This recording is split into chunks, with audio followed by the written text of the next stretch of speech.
Welcome to the Alarpa Podcast, the home for cultural chit-chat in and outside Madrid. People will talk.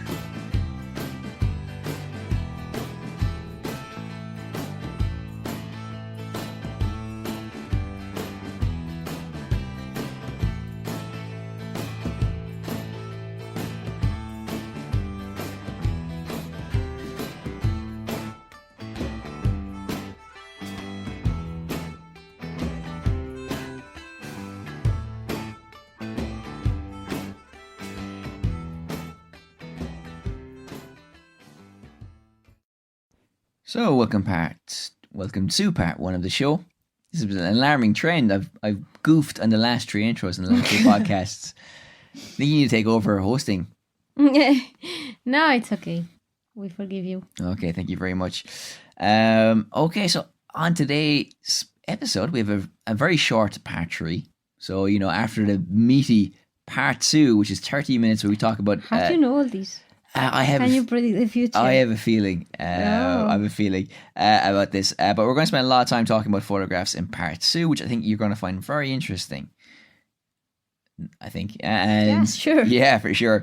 So that's going to be about taking a look down memory lane, and also we're going to be hearing from our resident goat expert. That would be me. That would be you. You, and also throwing money at immigrants. Come on.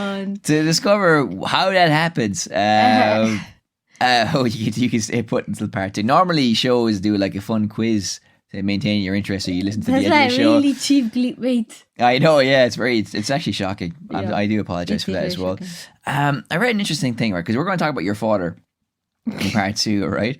It was in The Guardian. It was about a girl who spoke about Me Too with her father, and he got frustrated sometimes, but made a real effort to talk to her about it. I don't know. I guess it's a good thing that fathers can talk to their daughters about Me Too, but I can't imagine. Well, I'm not a woman anyway, but I can't imagine having a conversation like that. I thought you were going to say, I can't imagine you having a conversation with your father. Well, I certainly wouldn't. And also, yeah. Well, I can't imagine myself talking about V2 to start with, and I can't imagine myself talking about it with my dad, or many other subjects for that matter. So I think that answers your question. It certainly does. Do you speak to him about culture leonesa pushing Barcelona close? Yes, certainly. I mean, football is a big topic, but Huesca goes first. That's true, yeah. But you must be proud though, no? Proud of what? Huesca? No, culture leonesa. Yeah, certainly, of course. La Cultu, yes. We're doing well. What's that? La Cultu. La Cultu, That's okay. what we call it. Have I told you this? But apparently the first football match in Salamanca, the city of Madrid, no, of Spain, yes. Was between a colegio of Irish people and local Salamancians. Oh, yeah? Yeah, or Salamancunians. Oh, yeah. Those were like some pesky Irish were around playing football. Yeah. It's a school, they probably were priests as well or something, because you do probably. Yeah, so they're proselytizing and playing football. There's a great article recently I read, because I used to know a guy who became a priest, and he's always posted religious things on his Facebook, and he posted an article about a footballer who gave it up for to be a monk. Yeah. Yeah, well, I don't find it so strange because, like, I also know a couple of guys that used to be or were on the way to becoming priests, but I can't really imagine them as footballers, to be honest. Well, yeah, that's no. See, in your story, I want to be a priest, and then they studied for it. This guy was like a footballer. I know. I think he played with Ryan Giggs and everything. Ah, really? Yeah. Well, okay. I know. Maybe he had some divine intervention, the hand of God. Yeah. That sort of thing, you know. I think same experience as the Jäger Marathon, but two very different results. Both found their way to feeling a state of highness. Anyway, that is part one, as always. Well, actually, usually we talk about something of more substance in part one. We've just made a reference to a substance in part one this time. Yeah. A class A drug. But okay, so I think we'll just jump straight to part two, where actually genuinely it is actually quite a nice podcast, I think, today. We're going to talk about really cool things. So yes, just join us for part two. We're going to talk about Lavapies in the 80s, punks, rockers, throwing money at people, and of course goats. Hare Krishnas and goats climbing steps and going back down them again. All right then. Yeah? Yeah, let's move on.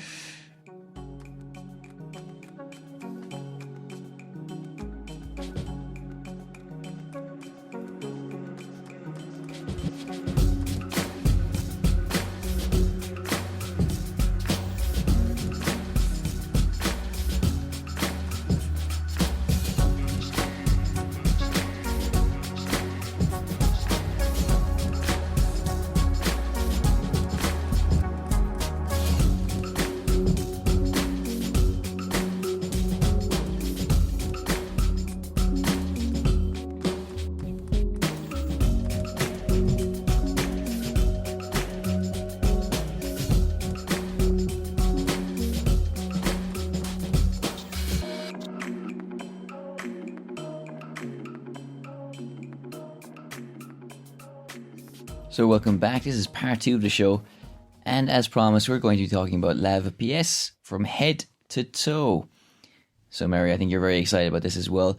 So we picked up a book called The Lavapies a la Cabeza, which is a play on words in one sense, or two senses actually, because on the map as it appears, if you draw a zone between Lavapies and Cabeza de la Maria, no?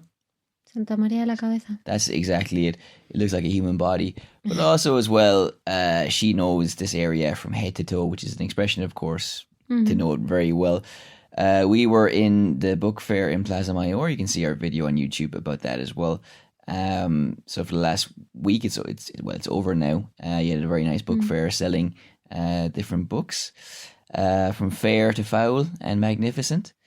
And we picked up one of the magnificent ones, which is a photographic series by a woman called Mariví Ibarrola, who spent a lot of the 80s photographing embajadores, Lavapies, and a lot of the streets that we've mentioned in previous podcasts and in previous things that we've done. And she really captures a Madrid in full flow of the movida madrileña as well a little bit, even though it doesn't really seem apparent in the photographs, to be honest with you, but that was happening in the context, perhaps in other parts of the city.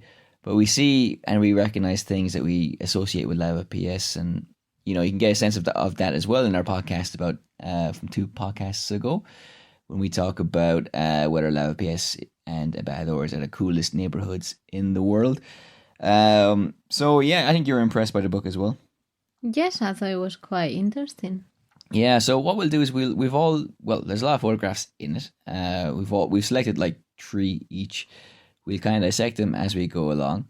But before, it's quite good because the book is divided into the photographs and then an orange section at the back where you have vecinos, neighbours, doctors, writers, artists who talk about their time in Lavapies and the story behind the photograph. So it's a wonderful reference point for really getting underneath the skin of the barrio, or the neighbourhood really. So the introduction talks about the photographer Mariví Ibarrola, and you really get a sense of Lavapies as it is today because she was involved in a couple of collectives. One, she was part of an artistic collective where they would involving painters who would paint on canvases. Didn't have a pot to pee in really, I don't think, a lot of these artists, but it was a collective built on a shared ethos and philosophy, and it did produce lots of work. And also she's part of other collectives as well, one of which actually saved Cine Ideal, which is the original language cinema, one of the original language cinemas in Madrid, from being destroyed, which is a great thing because the building itself is absolutely beautiful, has fantastic stained glass as well, which reminds me of the Onan Chapel in UCC, and also, any church you go into will have that beautiful stained glass as well. And it was inaugurated in a historic year for Irish people, 1916. But so I think in general it's a wonderful, even in the introduction you get a sense of so many wonderful things, because it just seemed like a very vibrant community of artists kind of living together, even taking over buildings sometimes. And that's something you can see in the photographs later on in the book, where you have a few references to abandoned buildings and how people wanted social change and for buildings to be actually utilised or reformed and to re-energise the life of the barrio. What else we can get a sense of as well, like this is traditionally a working class neighborhood. Today it's largely an immigrant neighborhood as well.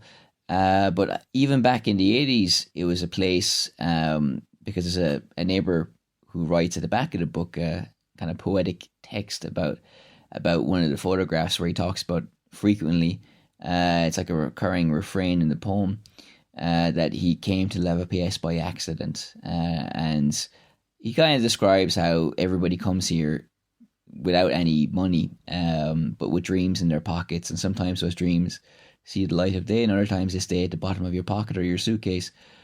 And that's the kind of conception I think we could talk about with Lavapies today as well. He also mentions that he will stay here for the rest of his life. So I think that's another thing about Lavapies. A lot of people that come here do genuinely fall in love with it and want to stay here forever. Also as well, like for example on our tour we do talk about a fish shop and a hairdresser's, and it seems like every second person was either working in a fish shop or a peluqueria, like a hairdresser's. It's like 10 a penny, What also surprised me by looking at the photographs, you had like 3 or 4 cinemas in Plaza Lavapies, including one Odeon, and another in Tirso de Molina, and even a school in Tirso de Molina as well. So all these buildings that obviously don't exist there anymore. And even Calle Tribalete, which is a kind of a nondescript street. It's fine. Nothing kind of radical there anymore, but seemed to be a reference point back in the 80s where people met socially. And you even had songs where people sang about how great it was to go out drinking and having parties in that street as well. So you get a sense of a neighborhood where streets, every decade take on different characteristics, but in a way the universal concepts of Lavapies have been maintained really over the last 30 years. So that's kind of the context you get of the book, even just from the introduction. And then that's reinforced, of course, by looking at the photographs and the text at the back of the book. So after that kind of introductory spiel, Mary, you have some photographs to talk about. We'll start with the goat, for example. So can you describe the picture and then your personal history around it? Well, not this particular photograph, but what's happening is something that was seen all over Spain, I guess? Yes. Yeah, okay, so you can take it from here. Well, the picture has some people that were carrying goats on top of a ladder. What they used to do, it was normally gypsies, and they just used to bring a goat and just make it go up and down the ladder while they play music. Okay. And well, it was just like I don't know, it was one of these sounds. I think we've talked about it some other time about the knife sharpener. These knife sharpeners we have in Spain that make this very peculiar noise. So everybody knew that the sharpener was coming. We'll play the noise in the podcast because I've got it recorded. Oh, really? Yes. Okay. Because the other day passed by and I thought I was recording for posterity. Yes, and the goat was the same. Whenever you heard the keyboards, you knew the goat was coming. And then, yes. Sounds like some personification of evil. The goat is coming. No, for the it hills. was actually quite funny because, well, when we were little, like my mom always, it was in Leon the same as here, to be honest. Yeah. And my mom just used to shout like, kids, the goat. And they would just go to the balcony and just watch it. I mean, like, obviously these things now sounds like horrendous, especially with, like animal rights or whatever. It all sounds really weird, but back then it was like, top entertainment.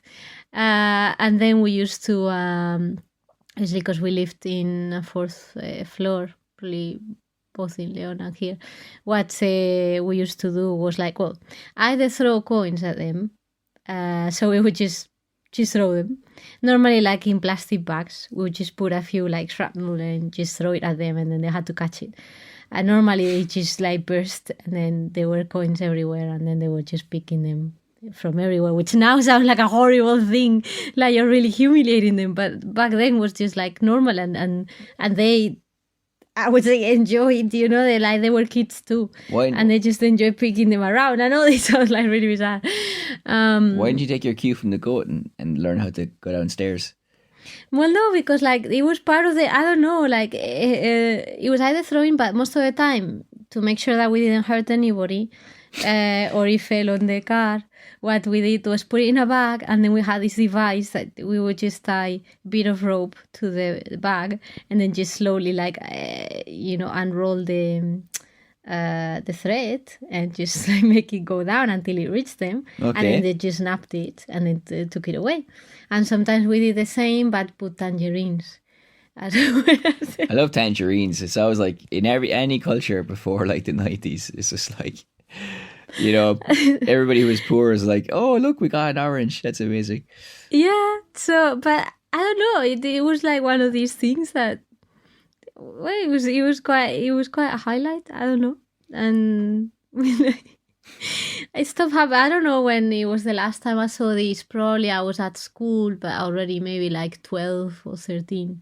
That's probably the last time I saw it, but they weren't really like taking goats anymore or anything like that. But I mean, back in the 80s, it was like commonplace.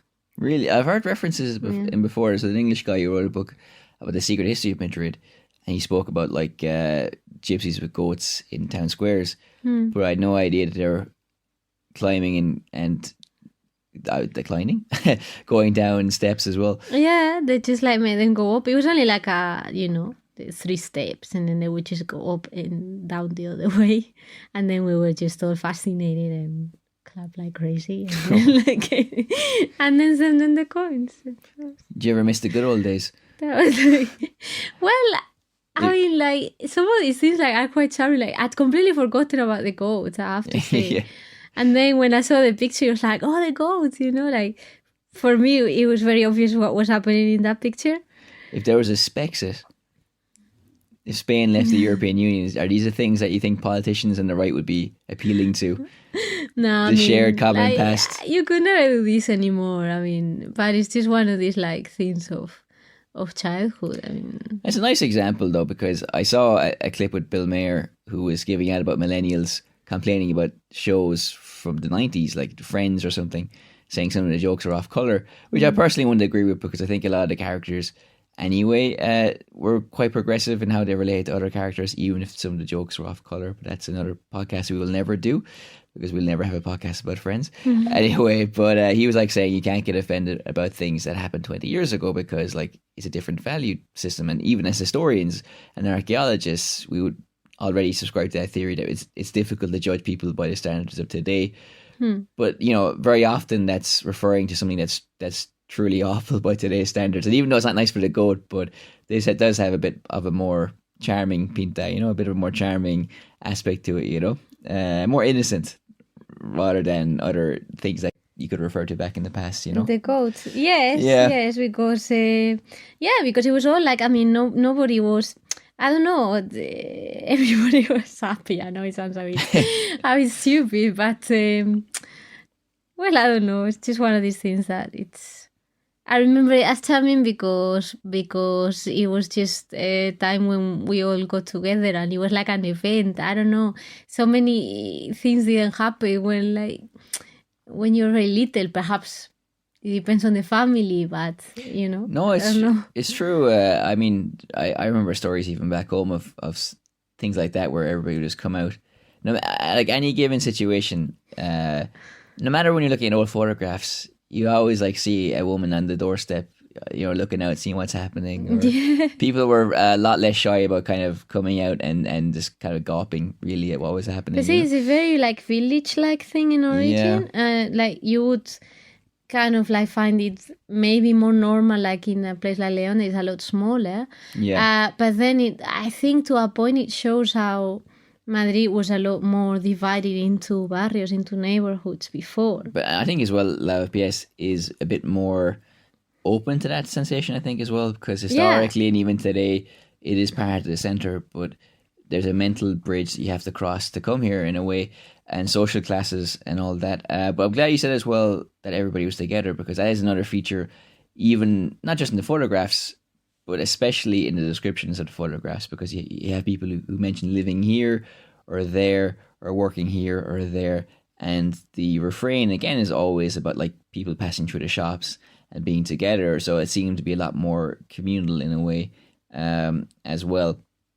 So I think that's something that is kind of consistent in what you've been saying, but also what's featured in the book as well. Yeah. I don't know anything else about the goat that you would like to say. No, I think that's more than enough. Did the goat look happy? Descriptive enough. The goat looked happy enough. I don't know. It seemed fine. She didn't seem to suffer. There's a line in Notting Hill from the Mad Welsh housemate when he talks about violin playing goats. Have you ever seen it? I don't remember this. I have seen it, but I don't remember that. It's kind of a famous line, but you've never seen it either, have you? I have seen the movie. No, but have you seen violins being played by goats? Oh, no. No, definitely not. I mean, like, that goat had enough just going up and down the steps. It's like a goat who's like been in an accident, is going through rehabilitation. Yeah. slowly climbing up and down steps. And then one day he walks into the arms of his lover, fully functioning again. Anyway, sorry, too many movie references. That's very articulate. So okay, let's move on to the next photograph. I think we're all goated out here. Actually, not a football podcast hashtag, but GOAT in football parlance is greatest of all time. So it's either Messi or Ronaldo. It's kind of a pointless aside, but anyway, so I'd throw it in there anyway. Okay, fair enough. Fair enough, indeed. Okay, so there's another photograph, I think, book caught both our eyes. One is, well, this is about Africans playing music in Lavapies. So you can give your reaction to it first, and then I'll chip in then with my 2 cents. But you mentioned that a common idea is that back in the 80s you didn't really have immigrants in Madrid, a bit more homogenous. So this photograph was, I guess, a little bit surprising. Yes, we've talked about it before. I think I've mentioned before in other podcasts how I remember when immigrants started to arrive. This all sounds very weird to the common listener, but Spain has changed a lot. And like in the 80s, we just come out of the dictatorship. And although I wasn't alive during the dictatorship, there were many things when I was little that still had, they were carrying on from that situation. Political situation. So, this was surprising because you didn't get to see many African people early 80s. That I remember. But when we looked at it, it said it was like a musical group. So specifically musical group. It wasn't just like anybody that was around playing the drums like it can happen now. But so perhaps they specifically, come to perform. Like they're on tour or something. Rather than, it could well be, I don't know, rather than living here. Is the Movida Madrileña as well? So maybe you had just an explosion of bands coming from everywhere, no? I don't know. Yes, it could be, but I think you can tell us more about it. Not particularly. I mean, I've just seen the same photograph as you, but I can chime in. Don't roll your eyes. But no, I can chime in the sense of that you made a reference to the drums that are happening today. And I think we mentioned it in the other podcast about Lavapies, but you do get African immigrants every Sunday going around playing drums and people joining in. Now, what I think is interesting, there's so many threads to this, so we'll break it down. But there's a book called The Collective Joy by a woman called Barbara Eckhart, and she talks about basically historically, anthropologically, culturally, humans have always shared joy and danced and sang together, for example, but for various reasons over a long period of time, capitalism, even religious kind of dogma stopped that. And now we've changed a lot as a people, and we don't really seek collective joy as much as we did in the past. It's a fascinating book, so if you get an opportunity to read it, I would recommend it. But she finishes the book by talking about being in Rio de Janeiro and how she just comes across, she's on the beach with somebody and then she hears drums and then she sees, she goes to inspect it and she sees people drumming for no particular reason. I mean, essentially, they're just doing for the sake of it, and then other people who are just going about their business kind of join in. And what is remarkable about it is that it's remarkable because, even in the Middle Ages, you had this happening quite often. It's such a part of our culture to do that. And the fact that, and we look at people who do that now as being almost the weird ones, but in reality, we're the weird ones because we've kind of buttoned down on that natural part of our society. But then again, as populations change and things get bigger, maybe it's more difficult to maintain that because I think it's a psychologist who says we can only recognize and care about 100 to 150 people. So maybe as ideas of nation states get bigger, it's harder to maintain that. And that's why rather than having participatory events, we have spectacles that we're supposed to watch. She mentions, for example, the Queen's Jubilee in the book as well, where there are grand events, but we don't partake. Anyway, that's a bit of a tangent. But what I want to say is that now in 2018 in Madrid, you can kind of see that happening, something that's very human with the Africans who are dancing and drumming every Sunday. But even in the 80s, I don't know if they're just a touring group, if they live here, but it seems as well like that the music is still part of the culture, being the immigrants and you know this, and also in the other aspect that this Lavapies has always been a very cultural barrio. It would seem like today it has the most community-owned workshops and cultural resources, and it would seem that was also very present in the 80s as well. So I think there's kind of two things there as well that are interesting. In the book, she also mentions like how Carnival and all these instances of collective joy are stamped out, and musical instruments are banned. Now, they mention in the book that musical instruments were banned in the 50s, and that's why drumming also became more popular, because seemingly these weren't banned by the regime for very different reasons. In the book, the instruments were banned. In Spain, they were banned for a different reason. I guess, as you mentioned to me, it was to promote. Well, it was the importing the instruments that was banned.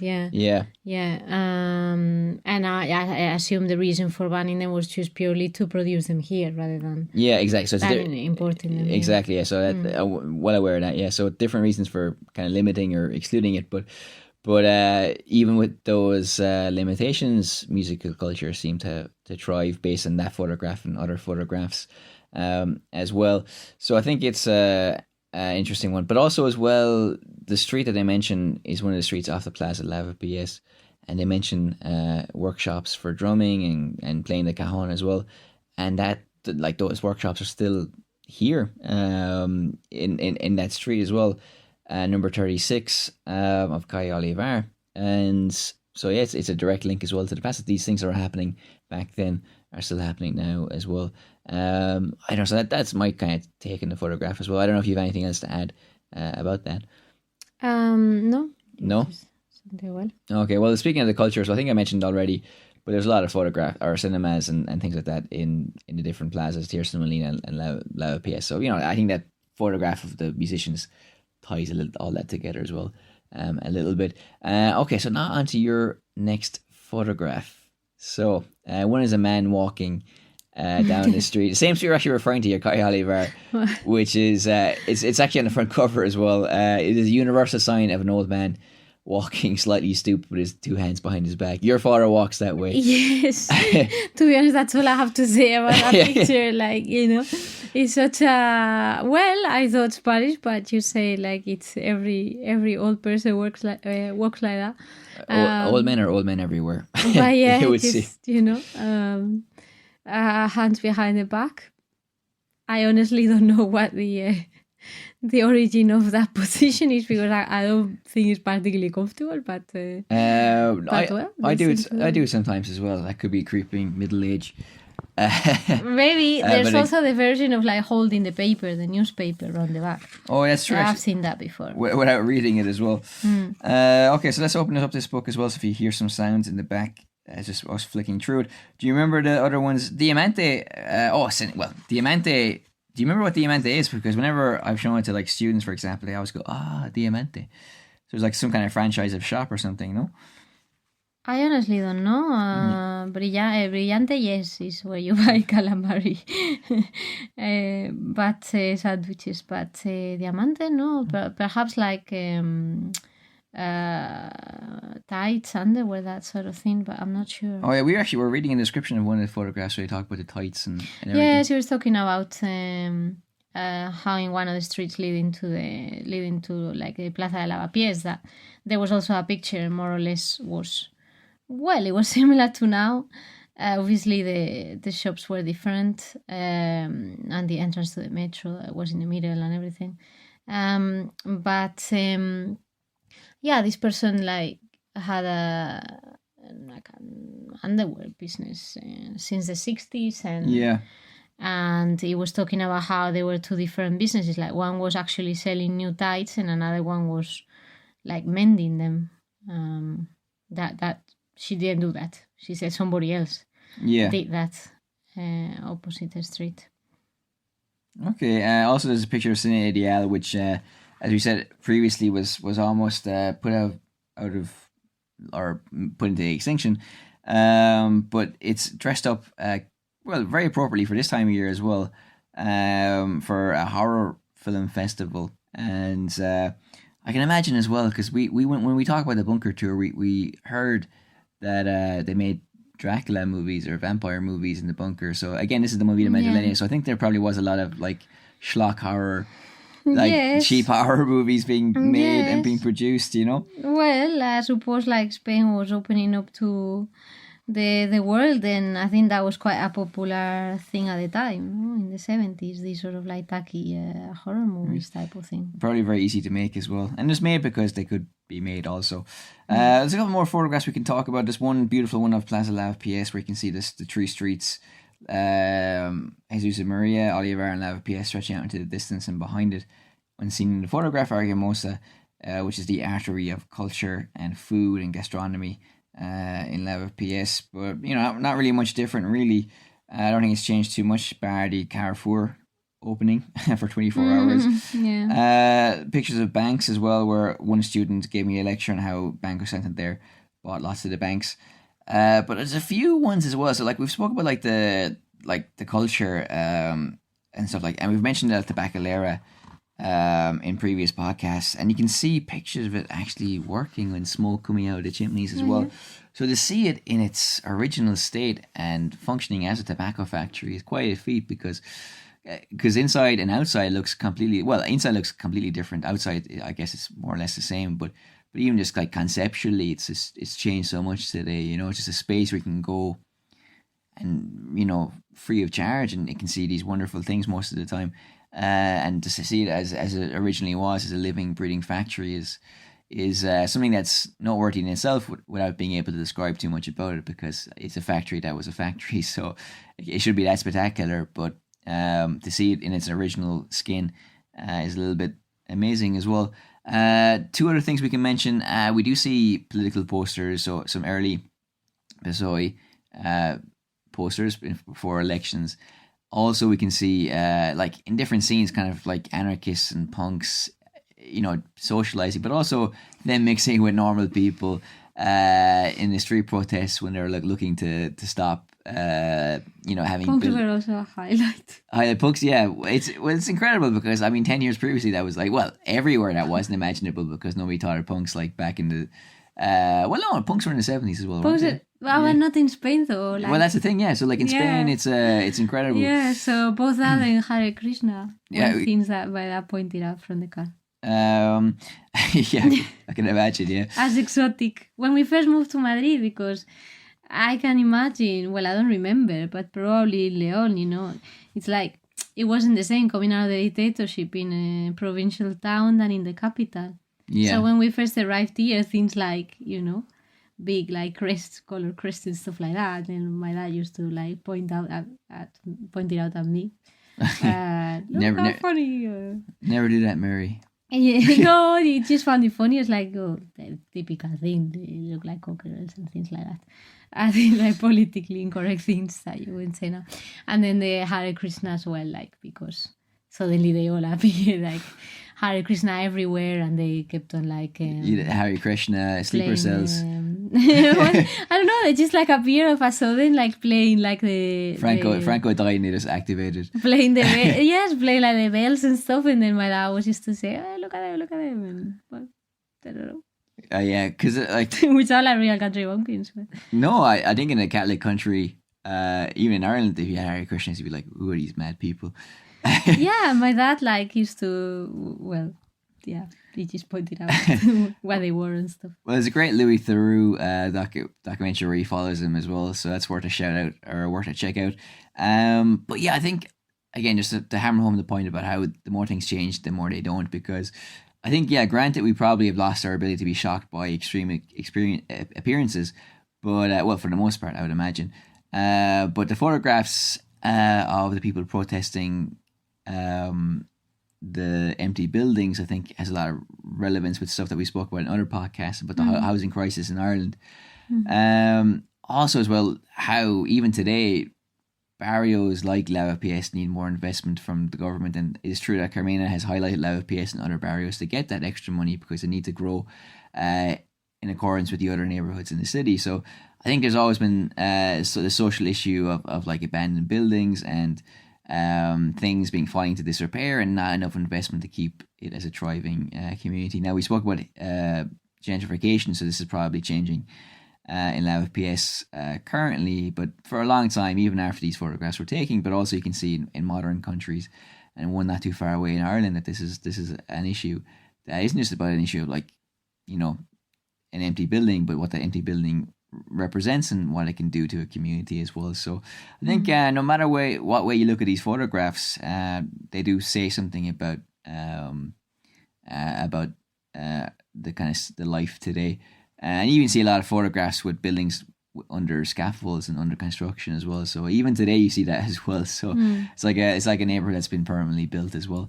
So I don't know. I think it's definitely well worth a shout. Definitely well worth a look at. And if you get your hands on a copy, do buy it. I think no. Yes, I think it's worth it. All right, then. Well, thank you very much for listening to this trip down memory lane. We'll be seeing you very shortly in part 3.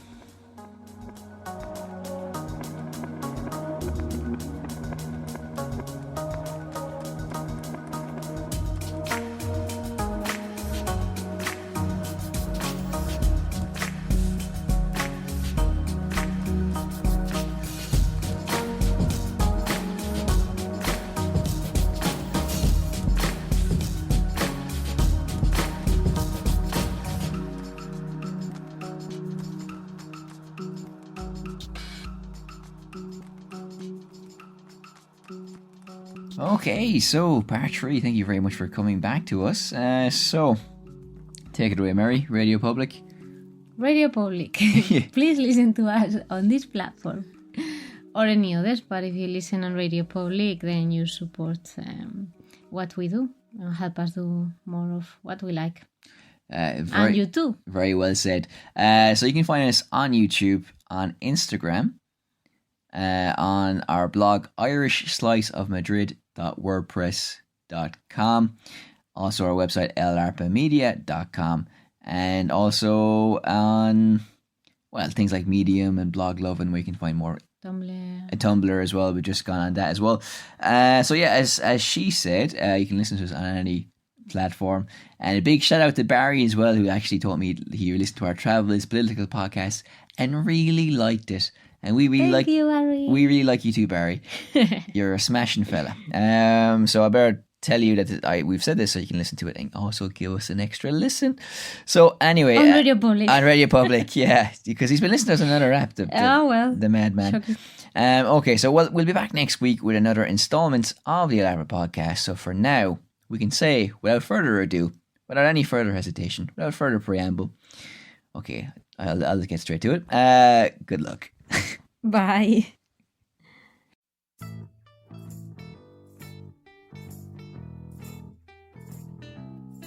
The Elaborate Podcast, the home for cultural chit-chat in and outside Madrid.